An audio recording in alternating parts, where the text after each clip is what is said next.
মাছগুলো না হয় ঝোল দিয়ে মাছ দিয়ে দেবো না।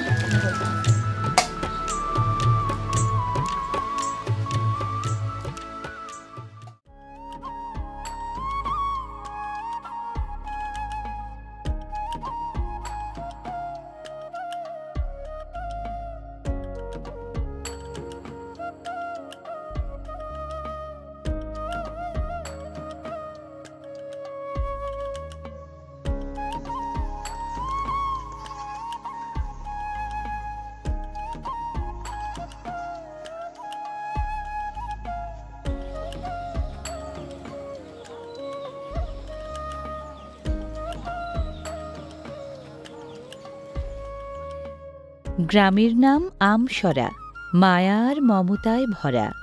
কি এক জাদুর টানে চলে এলাম ঐতিহ্যের সন্ধানে। প্রিয় দর্শক, সবাইকে স্বাগত জানাচ্ছি সিরাজগঞ্জের রায়গঞ্জ উপজেলার আমসরা গ্রামে। প্রকৃতি আর মানুষের মমতায় ঘেরা এই গ্রামের আবহমান এক ঐতিহ্য তুলে ধরব আজ।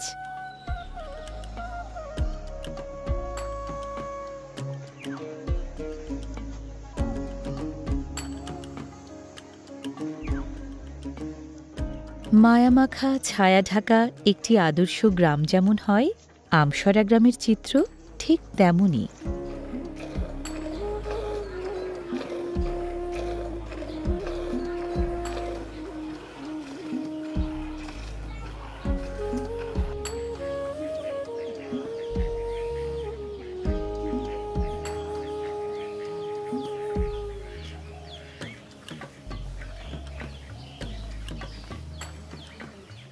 কিছুদিন আগেই ক্ষেতের ধান উঠেছে ঘরে, গৃহস্থ বাড়ির উঠানে তাই ধান শুকানোর তোড়জোড়। ঘরের পাশে খড়ের গাদা, আঙিনা জুড়ে বিছিয়ে রাখা ধান, ধান নিয়ে গ্রামীণ রমণীদের কর্মব্যস্ততা, গ্রামীণ ঐতিহ্যের এ এক মনোরম দৃশ্য।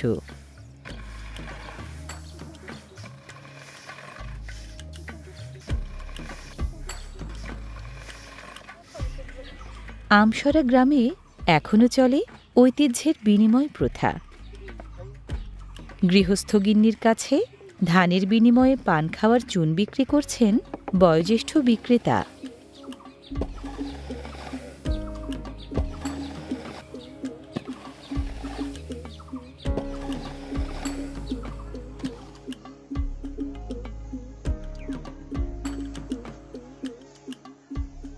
আমসরা গ্রামে ঘুরতে ঘুরতে চলে এলাম সেই বাড়িতে, যেখানে অপেক্ষা করছে আজকের অনুষ্ঠানের মূল আকর্ষণ।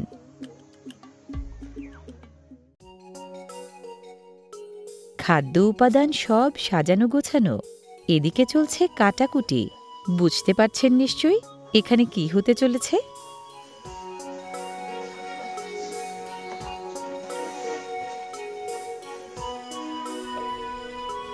বলেছিলাম না, আবহমান এক ঐতিহ্য দেখাবো আজ।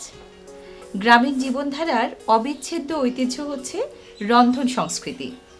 সেটা দেখতেই আমি আজ এসেছি সাথীদের বাড়ি। সাথী আজ আমাকে কি রান্না করে দেখাবে জানেন? কচুর মুখি দিয়ে শোল মাছের ঝোল, তাই না সাথী? হ্যাঁ, কচুর মুখি দিয়ে শোল মাছের ঝোল। অনেক মজা লাগে নাকি তরকারিটা? হ্যাঁ, অনেক ভালো লাগে আর কি। গ্রাম অঞ্চলে এটা খুবই প্রিয় খাবার সবার জন্য।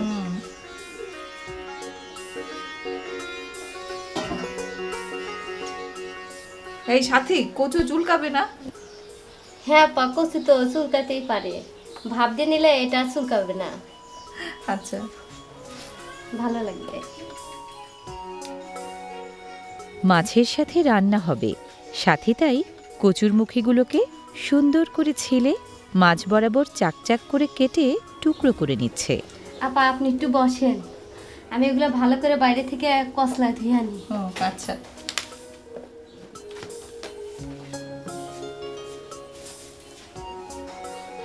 কচুর মুখে কিন্তু পুষ্টিগুণে ভরা একটা সবজি। এতে আছে ভিটামিন এ, বি আর সি, আরও আছে এত এত mineral, calcium, potassium, magnesium, selenium, আছে জিঙ্ক, কপার, আয়রন, আরও আছে বিটা ক্যারোটিন, ক্রিপ্টোজেনথিন। এই খাদ্য উপাদানগুলো শরীরের রোগ প্রতিরোধ ক্ষমতা বৃদ্ধি করে শরীরকে রাখে সুস্থ সবল। আপা একটু পেঁয়াজ কাটি, পেঁয়াজ মরিচ কেটে তারপর তো পানি দিতে হবে একটু। রান্না শুরু করব।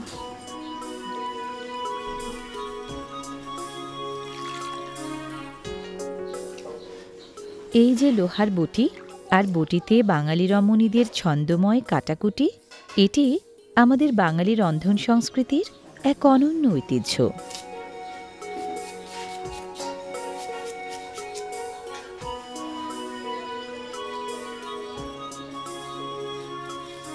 মরিচ কি সবগুলো দিবা? পরিমাণ মতো যতটুকু লাগে ওইটুকু।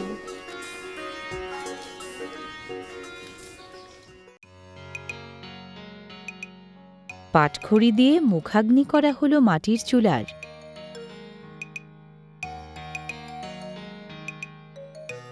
কড়াই বসিয়ে ঢেলে দেয়া হলো পানির অঞ্জলি। আপা এটা ভাপ দেনি, একটু লবণ দিতে হয় ভাপ দেওয়ার সময়, মানে মুখের মধ্যে লবণটা ঢুকে যায়, ভালো লাগে খেতে। সাথে পানিতে কচুরমুখী সেদ্ধ দিয়ে চুলায় দিল গনগনে জাল।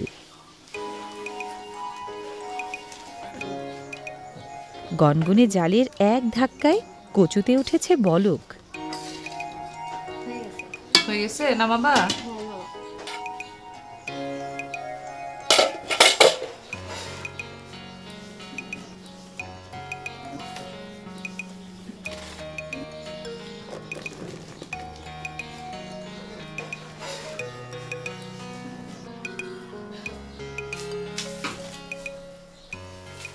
আপা আমার ধোয়াধুরি কাজ শেষ, এখন রান্না উঠাই দেবো। আচ্ছা,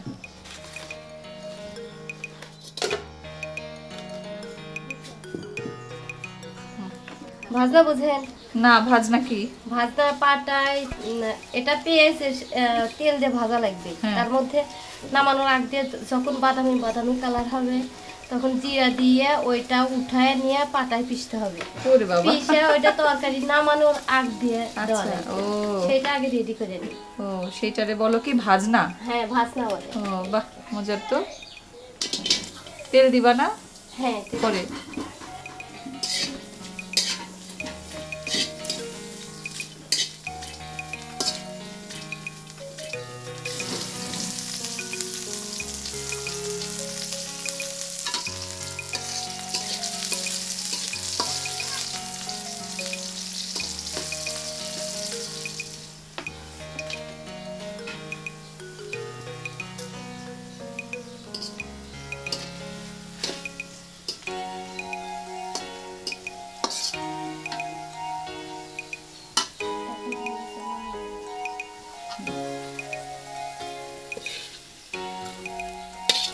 ও এইটাকে শেষে শিলপাটায় বেটে নিবা?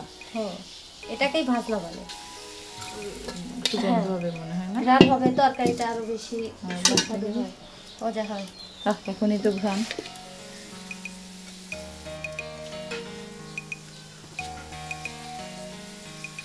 গরম তেলে পেঁয়াজ কুচি আর আস্ত জিরায় ভাজনা তৈরির পর এবার দ্বিতীয় ধাপে পেঁয়াজ উঠেছে কড়াইয়ের গরম তেলে। এবার মনে হয় হবে মাছের কষানি। তেলের উপরে জিরা দিলাম, মশলা দিই আপন লেখে একটু। এটা কি পেঁয়াজ বাটা না এটা রসুন? রসুন ও বাটা, রসুন পরিমাণ অনুযায়ী রসুন বাটা, আদা বাটা দিবেন পরিমাণ অনুযায়ী। এটা তোমার দিয়ে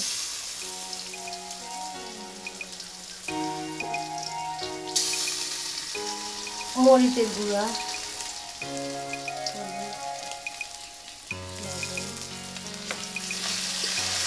একটু পানি দিতে। এটা দিয়ে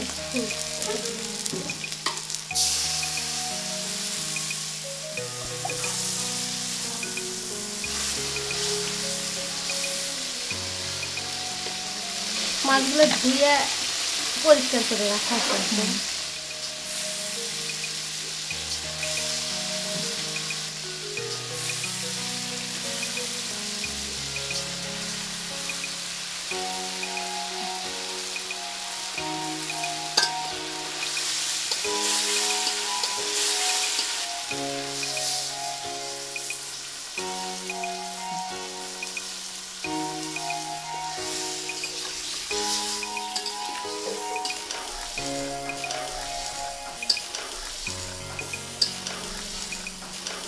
ধীরে ধীরে লাগতে হবে যাতে মাছগুলো না ভাঙে।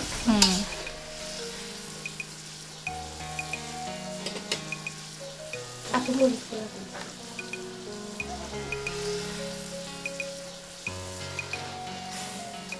মাছ কষলে তারপর উঠায় রেখে তারপরে কচু দিবা নাকি মাছের মধ্যে দিয়ে দিবা?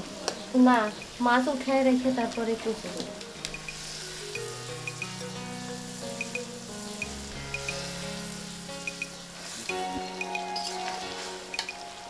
মাছ কষানো হয়ে গেছে, তারপর মাছ উঠায় রেখে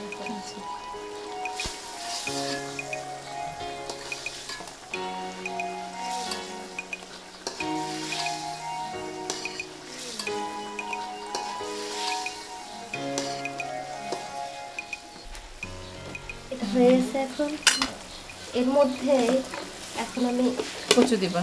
হ্যাঁ, কচুর এটা তো একটু সিদ্ধ করাই আছে না? হ্যাঁ, এখন শুধু মশলায় কষলেই হয়ে যাবে। তারপরে হালকা পরিমাণে ঝাল দেবো, তাহলে এটা বাড়তি যেহেতু। আচ্ছা, অল্প পরিমাণ ঝাল দেবো।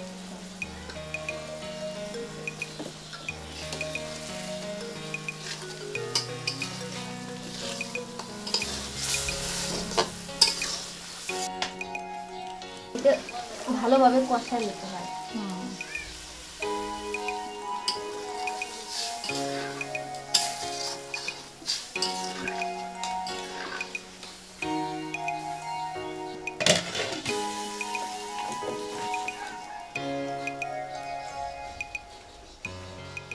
যেহেতু প্রথমেই সেদ্ধ করে নেওয়া ছিল, তাই কচুর মুখিটা মশলায় কষতে এখন আর বেশি সময় লাগবে না। ঝোল দিয়ে দিই। মাছ আগে দিবা না?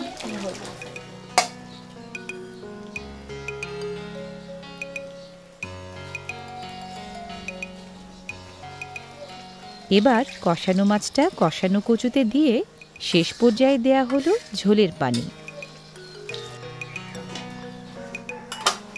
আপা, এই যে বলছিলাম ভাজনাটা, এটা আমি বেটে নিয়ে আসি। আর এই তরকারি করা ভাবে বলো কোথায়? আচ্ছা, গরম তেলে তৈরি করা ভাজনা শিলপাটায় এবার হবে বাটনা।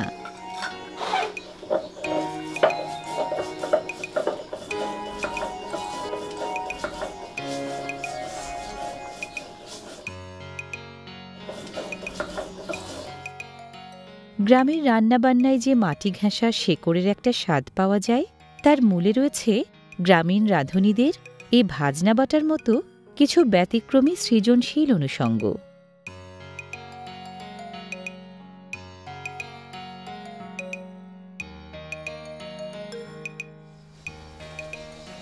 ভাজলাটা দেওয়ার সময় হয়ে গেছে। আচ্ছা,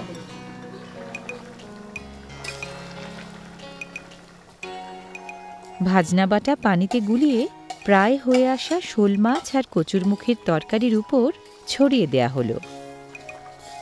ভাজনাটা ভালোভাবে তরকারির সাথে মিশিয়ে দিতে হবে। আচ্ছা।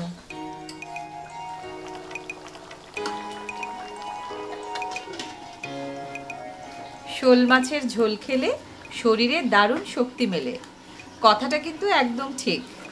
100 গ্রাম শোল মাছে পাবেন 94 ক্যালোরি। এটি প্রাণীজ প্রোটিনের গুরুত্বপূর্ণ উৎস। যাদের অ্যানিমিয়া বা রক্ত স্বল্পতা আছে, শোল মাছ খেলে তাদের রক্ত স্বল্পতা দূর হবে। যাদের পেটের সমস্যা আছে, একটু বমি বমি ভাব হয়, তারা শোল মাছ খেলে মুখের রুচি পরিবর্তন হবে। মোট কথা, নিয়মিত যদি শোল মাছ খেতে পারেন, তাহলে শরীরের রোগ প্রতিরোধ ক্ষমতা কয়েক গুণ বৃদ্ধি পাবে, শরীর থাকবে সুস্থ সবল। আপা, শোল মাছে এত কিছু থাকে, আগে তো জানতাম না। তাই? হ্যাঁ, এখন তো জানলা। হ্যাঁ আপা, তাহলে বেশি তরকারি বেশি দেখি। বেশি বেশি খাবার তরকারিটা হয়ে গেছে। হয়ে গেছে? হ্যাঁ, এখন নামিয়ে রাখি।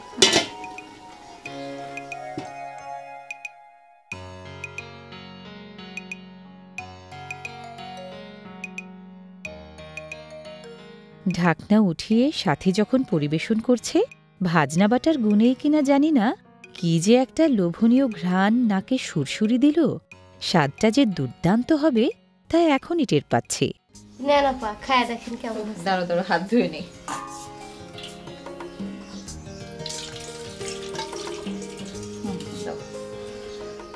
তোমার কচুর মুখে দিয়ে শোল মাছের ঝোল।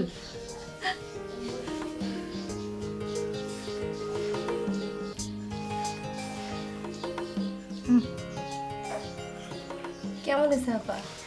দারুণ হয়েছে। তুমি একটা খেয়ে দেখো। ওই তোমার ভাজনা দিছো না, ওই যে ওটার একটা সুন্দর একটা ঘ্রাণ হয়েছে। বাহ, খুব ভালো হয়েছে। নাও একটা নাও।